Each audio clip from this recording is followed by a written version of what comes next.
Welcome back, Hobby Maniacs. Rob Bear here today with a look at part 2 of our 40k flashback on the old 3rd edition Chaos Space Marine Codex.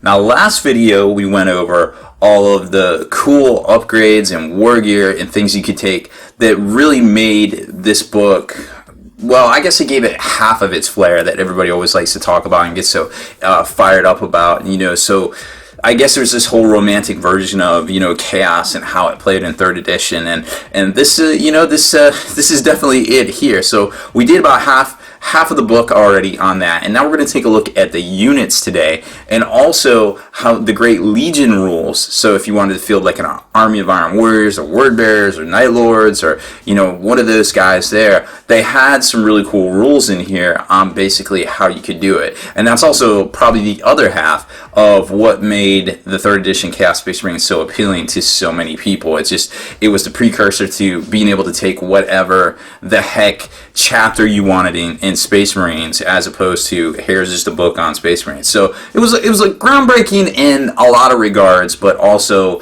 definitely very inspiring in others. So it's kind of trickled down over the past 12, 15 years to a lot of folks, and I'm sure some of the newer players have heard about this mythical book and don't understand why it's so important to a lot of veteran players out there. So that's what the aim of this two-part video series is, and hopefully we convey it. If you like seeing these features here on Spiky Bits, please consider clicking on the Patreon link up in the top left corner. That helps keep our videos ad-free, but it also helps support what we do here and putting out this great features like a weekly 40k flashback, / showcase on something really cool that we have every week. And there's other battle reports. There's a whole lineup content schedule. You can go right on over to Patreon and check it out yourself. There's also free swag you can get by becoming a supporter and your continued support as well. A lot of folks get big boxes of swag in the mail. I believe it's called Swagmas from what I've read on the Patreon page itself. So check it out, please, if you like these features and can help support what we're doing here. So let's jump right in to about halfway through the book here. We went over the Chaos Space Marine Army and all of the things that had to do there, and the demonic gifts, and then we got to the actual army section where you could start fielding your HQs and things like that. And what was cool, we kind of see this these days with you got a 0 to 1 choice for Chaos Lord, or you can kind of you can take a Space Marine Captain, or you can take a Space Marine Chapter Master. Kind of the same idea here that we saw in the past. Then we've also got the elites and the chosen. Back in the day, you could have a special weapon for every one of them, which was really cool, because that was, back then having a special weapon on every guy was actually kind of good, because there was so much dangerous armor and things out there. Nowadays it seems like you can't do that, but it's even less appealing, I feel like. I mean, you could do the work, but with so much stuff invisible and gargantuan creatures that really don't care if you have 5 melted guns, I mean, they're still going to kill the squad. It seems kind of silly that it's so restricted at that point. So for every 3rd model in power armor, each retinue could exchange their bolter for a weapon from the following list here. Maybe it actually wasn't. Maybe you couldn't take a... That's right, you could have up to 3, and that's what it was. But one of them, they could be multiple, you could have 3 missile launchers or things like that, las cannons. You could have a random las cannon and 2 special weapons.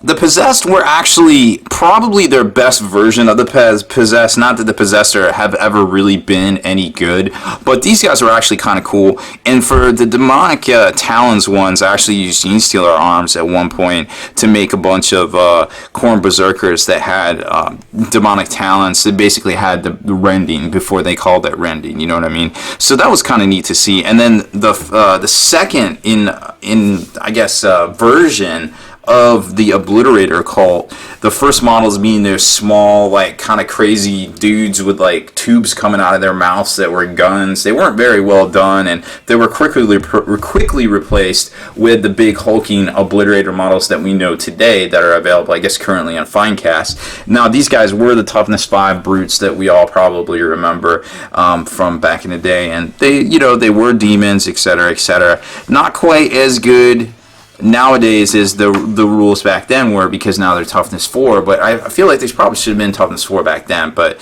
you know, it is what it is. And then you got into the basic Chaos Space Marines right there, and then you could have versions of them which were elites, and then depending on what HQ you took, the elites could become troops. So like if you took an HQ mark like Khorne or Karn, or somebody marked with a Khorne icon, or Mark of Khorne rather, then all of your berserkers would count as troops and you could put them on rhinos. The demon packs were really interesting because they could actually drop in and assault. They would deep strike in and you would be able to assault after they landed.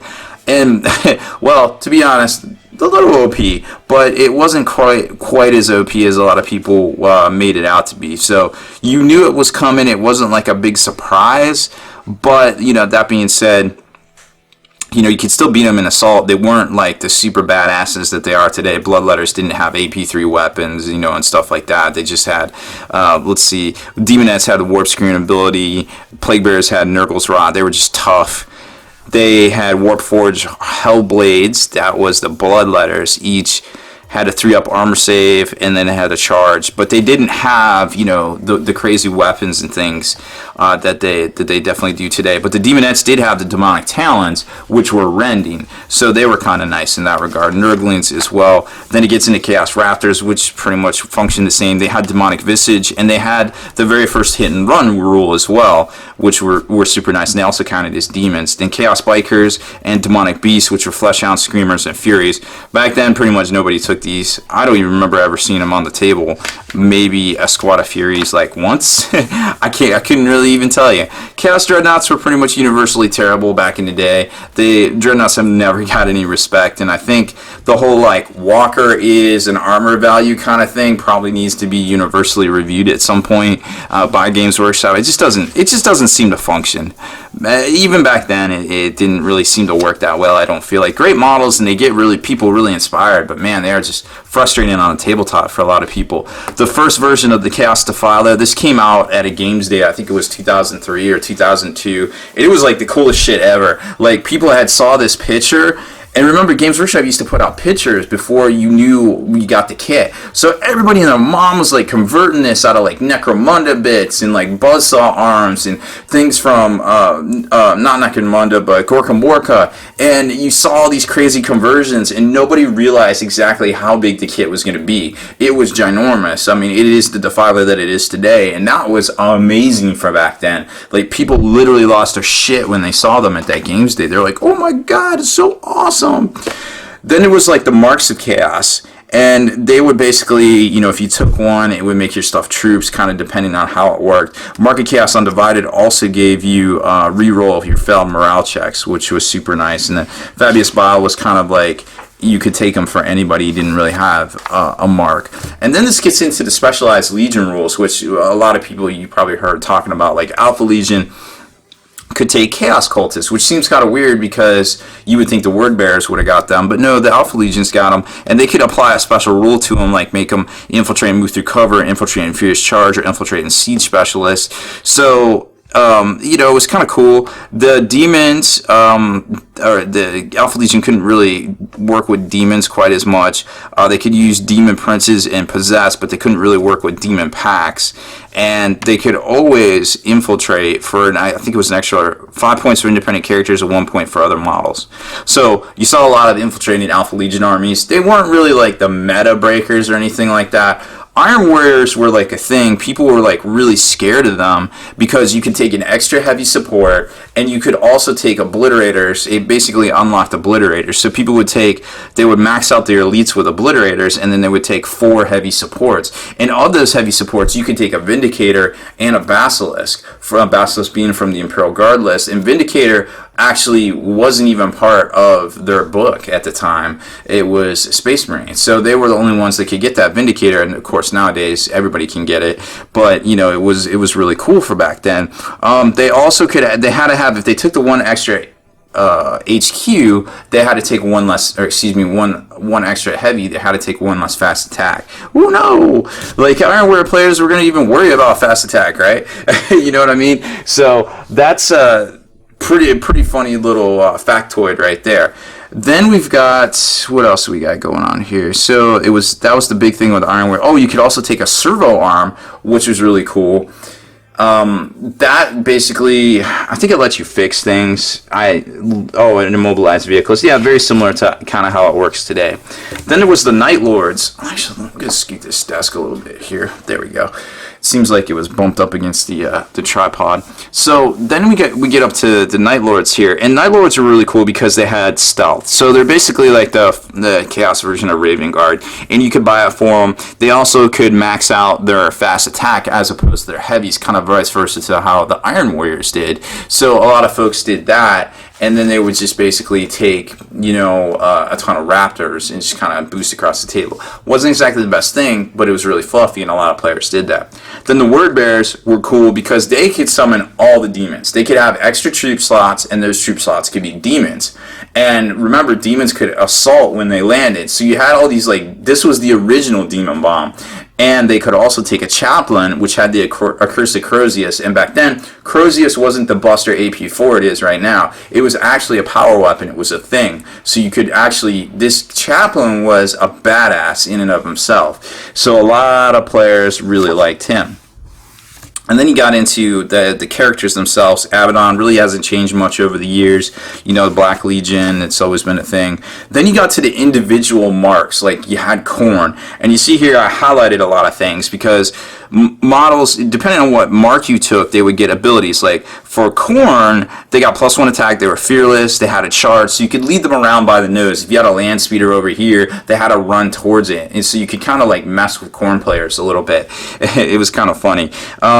And then they would freak out sometimes too and basically go D6 inches forward. And there was this whole man, you think rules conundrums are bad today, but there was literally people taking their rhinos back in the day, and they would say at the start of this check or whatever, at the movement phase, which you don't really get to move yet, they would rotate their rhinos so the rear hatch was facing forward, and then they would take their test. And if their test was, if they got to frenzy with their test, they would run them out of the back, which was now the front of the rhino, to get that extra movement just to try to get to grips. And also another thing back then, sweeping advance was a thing. So if you killed a unit in assault, you would get to make a sweeping advance, and if you hit another unit, you counted as being in assault with it. So it was scary times back then when you had berserkers literally rampaging across the tabletop in 1 to 2 turns if you let people do that. Sometimes they did it regardless of that shenanigans in and of itself. If you just rolled well, they would just bounce through whole units / armies. So it was really, really interesting time for Khorne players. It was probably their finest hour because Khorne has never really been that air quotes badass these days. And then you could take a Juggernaut Khorne. You could they had a special chain axe that it was kind of like the chopper. You could never have, because Orcs used to have this chopper that you could only ever take a 4-up save against it, even if you had Terminator armor. It didn't matter. You take a 4-up because this really heavy axe is going to hit you. Same thing with coordinate chain axes right here. Playing a World Eater's army, you had options to do that as well. You could only take the Bloodletters or Demons Marked Khorne. And everybody had a favored unit number, which was really interesting. So if you had a favored demon pack, and I think Khorne's number, I want to say was 8. If you had a demon pack of Bloodletters that was 8, you got +1 to the summoning. Remember, the summoning was the 4, 3, 2, so it would be 3, 2, 1, and obviously you can always roll 1+. So just kind of the thing when you hear the favored number and people talking about the numbering system nomenclature for the Chaos Gods, that was actually represented in the rules back then. So like I said, a lot of players, Chaos players, are salty. It was so full of flavor, so much fluff from the book to the tabletop back then, and that's why a lot of people got saucy about it. And then you get into the Book of Nurgle, and I didn't really highlight a lot of things. Obviously, you can tell I played Khorne, right? They did have the True Grit special rule, which let them have a bolter and a close combat weapon, and that counted as their +1 attack for 2 close combat weapons. Nurgle's Infestation really wasn't that great, as I remember, and the Man Reaper, Plague Carrier, that was all pretty standard stuff, nothing too crazy. They did have minor psychic powers, which don't really look like anything that we know of today, just glancing at them there. And then the Plague Banner was actually pretty cool because it gave out that D6 wounds from, what was it? The whole Nurgle infestation. I actually forget how that played basically, but if you wanted to play a Death Guard army, you could. You just had to basically take all primary infantry base and lacked fast attack choices. Favored demon princes add 1 to the summoning. Any favored unit, which I think Nurgle's number was 7, would get +1 to their summoning as well. And then they had their special character, which was Typhus, and that was the first time we saw Typhus. And then getting over to Slaanesh, there was all sorts of cool stuff with Slaanesh. I don't think this was where the Lash came from. That was the next book. But the combat drug thing was interesting. You could get some real bonuses to combat here. They had the Lash of Torment, but yeah, that was something that Lucius fielded. It wasn't the brokenness that became, hey, you move the models around the table and then you can move them into a ball or stretch them out or put them in a corner. It was just silly. That and then there was Slaanesh minor psychic powers, fueled by pain, siren, beam, touch, she who thirsts. Some of the stuff we've seen these days, but nothing too crazy there. And then you could take a Steed of Slaanesh as well. And then there's Lucius the Eternal. And then the Book of Tzeentch. What was really cool about Tzeentch is you could take an extra, you could have guys that had extra wounds, like the 43-point Terminators right here were really cool to see because they actually had an extra wound, and an extra wound Terminator with a 2-up save really turned into a thing back then because of the way the wounds mechanic worked. We saw a lot of that, and slow and purposeful as well. So they basically just kind of walked around and they shot the bolts of Tzeentch out, and then they used their bolters, and it was really interesting. And you could have sorcerers on discs. And it was, kind of the things you expect to see today from, Tzeentch, basically. And then there's the Tzeentch Psychic Powers, Pink Fire, nothing too crazy that we noticed from today. And then here's the thing for playing, if you wanted to play a Thousand Suns army, they all had to have Mark of Tzeentch. The only demons that could be used were those belonging to Tzeentch. All the vehicles had to be dedicated or undedicated, but not dedicated to another god. And the favored number, I think Tzeentch was 9. Slaanesh was 6, that's what it was. And favored demon packs summoned in at a +1. And there's Aramon. And then it gets to the back of the book, and that's pretty much it. So they gave you kind of a departure from the way codexes are written today. And then there's the artwork from... Actually, no, that is different artwork. That became the artwork for the next book, actually, of Chaos Space Marines, where the Lash of Submission came from, that everybody ran around with in late 5th edition, going into 6th edition, which actually, I think that's the same. Yeah, that is the same there. I actually forget what the cover of... I'm sure I have it over on my shelf, but I actually... Oh, no, wait a minute. If it's going into 5th, that was... silly me. That was the whole brand new thing. Anywho, so they basically gave you ideas on how to hobby. They showed you all the different setups and things, force organizations, all full color. This is the part that they wanted people to really crack out over and get all into the hobby. Chaos Space Marine tactics. Now, this is how the studio saw people playing the army. I can tell you right now, literally at any tournament I went to, I never saw the army being played this way. Ever in the history of ever. Never saw these kind of combinations or anything like that. So, maybe the studio was a little out of touch, maybe they weren't. And then they show you the Demons of Chaos, which we all know eventually got split into their own books. And then the Legions, which had their own special rules in here, which is, why people are so passionate about. More of those right there. And this is all on that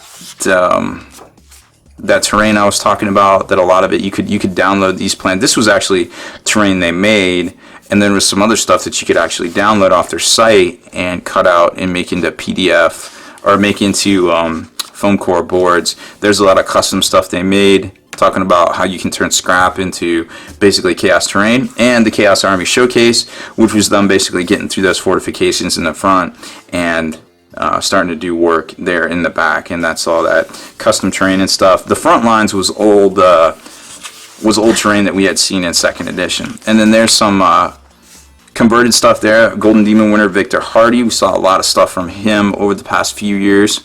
I don't think he's quite into the hobby anymore.